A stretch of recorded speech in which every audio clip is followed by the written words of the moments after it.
the most valuable aspects of Imagine West Virginia is that this founding board has a dedication and love for West Virginia, and it's going to bring a diverse set of views to bear on the most important issues that are facing West Virginia.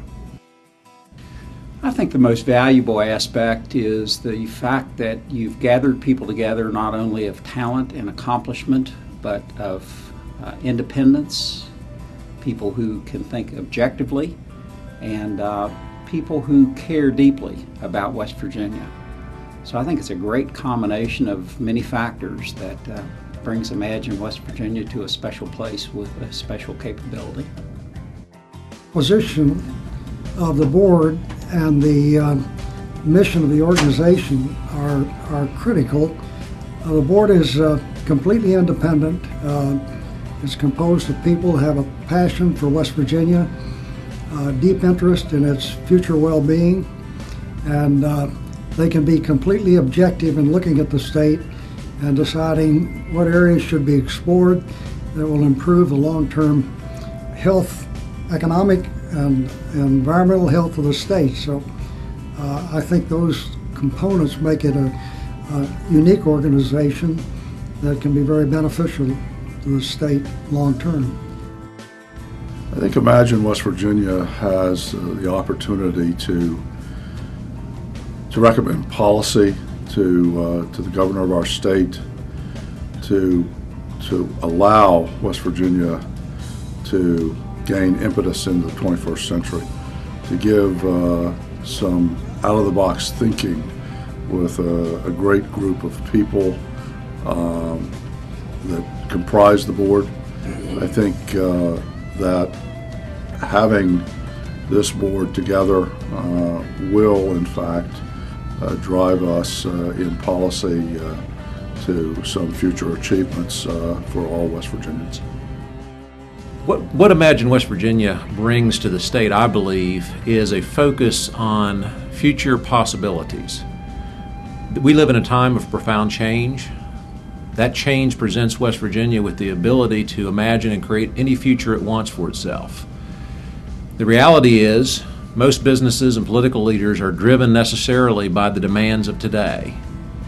Imagine West Virginia as a policy institute has the freedom and the ability to think forward, identify those issues and opportunities which matter most to our state, and devote time and research, data-driven, to those issues to really help chart the path forward for West Virginia. I think the most valuable aspect is it provides an independent voice to make policy recommendations on issues that sometimes are difficult for elected officials to really address. The nature of politics is compromise, whereas some issues really do need a good, research-driven, proposed best answer to a difficult problem in order for the political forces to go to work on. And so I think the most important thing about Imagine West Virginia is to have a group of people who have been successful in a variety of careers come together, people who care deeply about the state, to make their best collective recommendation on difficult issues that, if solved, can really be transformative for the people in the state.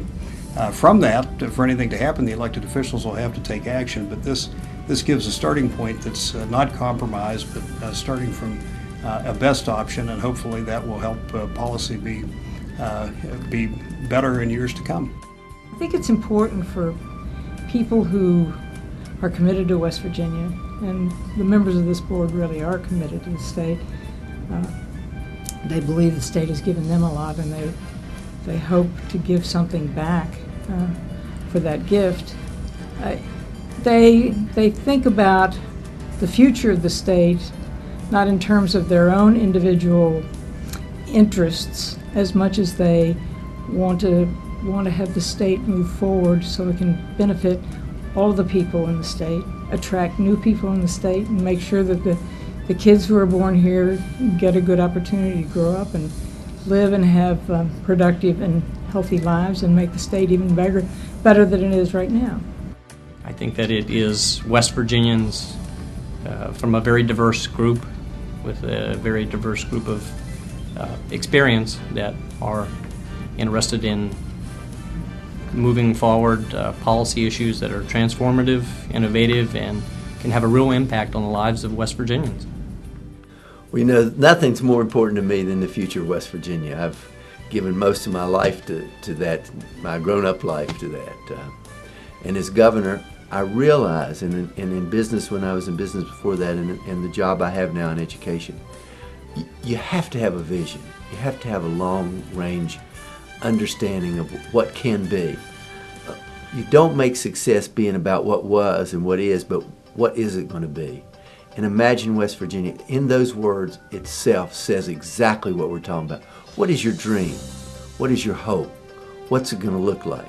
You have to have that kind of vision for you to get to a place that's where we all want to be in West Virginia, where there's great prosperity in the state, great jobs, and a community that not only has great people, which it's always had, but has an environment that is not only good for what we are in this generation, but for our children and our grandchildren.